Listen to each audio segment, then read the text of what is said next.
Benefit కోసం కాదు.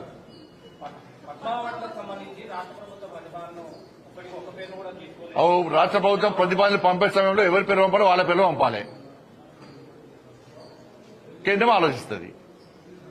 మీరు పంపిన పేర్లను ఇస్తారా? ఇది అన్ని ఆలోచిస్తారు. పంపేటప్పుడు కూడా జాగ్రత్తగా పంపాలి. మంచి వ్యక్తుల పేరు పంపాలి. వీళ్ళు మంచి వ్యక్తులు కాదు అంటలే నేను. పద్మశ్రీ అవార్డు వచ్చేటువంటి స్థాయి వ్యక్తులను పంపాలి. పంపిస్తారు. ఎట్టిస్తామన్నా ఎట్టిస్తాం? గద్దరికి ఎట్టిస్తాం చెప్పండి అని భావాజాలం ఏంది? ఎంతమంది భారతీయ జనతా పార్టీ కార్యకర్తలను మర్డర్ చేసిన వ్యక్తులు ఆయన ఎట్టిస్తాం? మేము పక్కా అయ్యాం. మా కార్యకర్తలను చంపితే మా కార్యకర్తలను చంపిన కార్యకర్తలను పాటలు పాడిన వ్యక్తి గద్దర్. అనేక మంది పోలీసులను ఎన్కౌంటర్ చేసిన విషయంలో గద్దర్. ఎట్లిస్తాం? మీరు వంశం ఇస్తామేంటి అవార్డ్స్? భయపడే ప్రసక్తి లేదు, వెనుకపోయే ప్రసక్తి లేదు.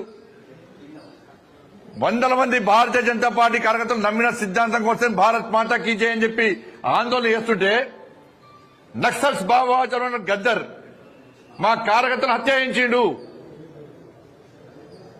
ఎన్ఐఏ ఎంక్వైరీ చేసింది గద్దర్ గారి మీద. అనేక మంది పోలీసులను ఎన్కౌంటర్ పేరుతో మర్డర్ చేసిండు. అటువంటి వ్యక్తిని ఏ విధంగా పంపుతారు ఇవాళ? ఇది ఈ రాష్ట్రము మరి పోయినసారి వచ్చినప్పుడు కూడా తెలంగాణకు అప్పుడు ఏమన్నారు? మరి అప్పుడు ఈ రాష్ట్రము ఆ రాష్ట్రము, ఈ ప్రాంతము ఆ ప్రాంతం అని చెప్పి ఎటువంటి ఆలోచన ఉండదు. ఈ రాష్ట్రానికి ఇవ్వాలి, ఈ రాష్ట్రానికి ఇవ్వద్దని ఎక్కడ ఉండదు. ఇవన్నీ మళ్ళీ తెలంగాణ సెంటిమెంట్ ను మీరు రగిలిసినా తెలంగాణ ప్రజలు అన్ని తెలుసు.